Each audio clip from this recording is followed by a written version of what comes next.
Hello ready guys, welcome back to our video. ఈరోజు అయితే మనం గుంటూరు స్పెషల్ మాల్పూరి అయితే చేస్తున్నాం. ఇప్పుడు మీరు 2 టేబుల్ స్పూన్ నెయ్యి యాడ్ చేసుకోండి. ఇప్పుడు 1 కప్ పాలు యాడ్ చేసుకోండి. బాయిల్ అయిన తర్వాత మిల్క్ పౌడర్ కొంచెం కొంచెం కలుపుకొని బాగా మిక్స్ చేయండి.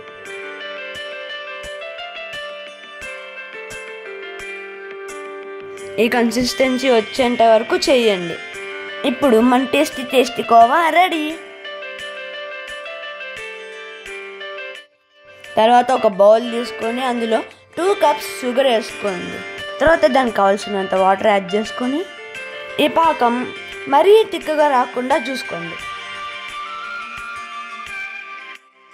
తర్వాత అరకప్ పాకం పక్కన పెట్టుకోండి.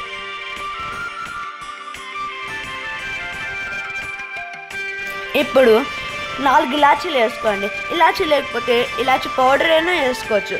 వేసుకొని బాగా మరిగించాలి. తర్వాత ఒక బౌల్లో 2 కప్స్ గోధుమ పిండి వేసుకోండి. అరకప్పు మైదా పిండి,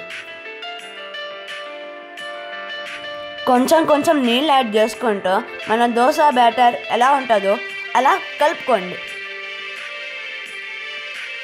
పిండి ఇలా రావాలి. దీనికైనా కొంచెం జోరుగా ఉండొచ్చు. మనం పక్కన తీసి పెట్టుకున్న పాకం అందులో యాడ్ చేసుకోండి. బాగా కలుపుకోవాలి. ఇప్పుడు మనం కడాయి తీసుకుని అందులో ఆయిల్ హీట్ అయినాక మనం చేసి పెట్టుకున్న బ్యాటర్ అందులో వేసి 2 సైడ్ కాల్చుకోవాలి.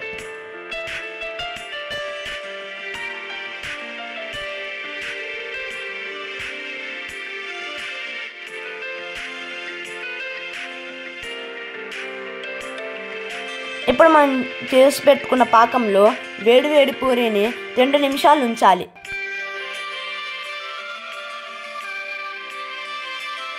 ఇప్పుడు కోవాని మధ్యలో పెట్టి మంచిగా ఫోల్డ్ చేసుకోండి. అంతే, మన ఎమ్మి మాల్పూరి రెడీ. ఈ వీడియో కనుక మీకు నచ్చినట్లయితే లైక్, షేర్ అండ్ సబ్స్క్రైబ్. అలానే పక్కన ఉన్న గంట కొట్టడం మర్చిపోకండి.